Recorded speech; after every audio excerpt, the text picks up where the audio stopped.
Hi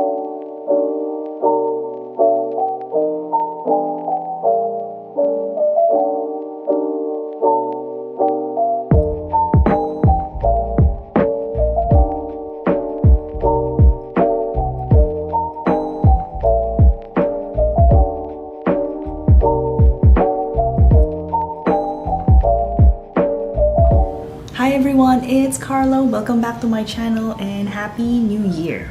So with this new year, I'm sure all of us are starting to set up new goals and new resolutions, whether it be for self-improvement, learning a new skill, or just being more content and grateful with this new normal we are all experiencing.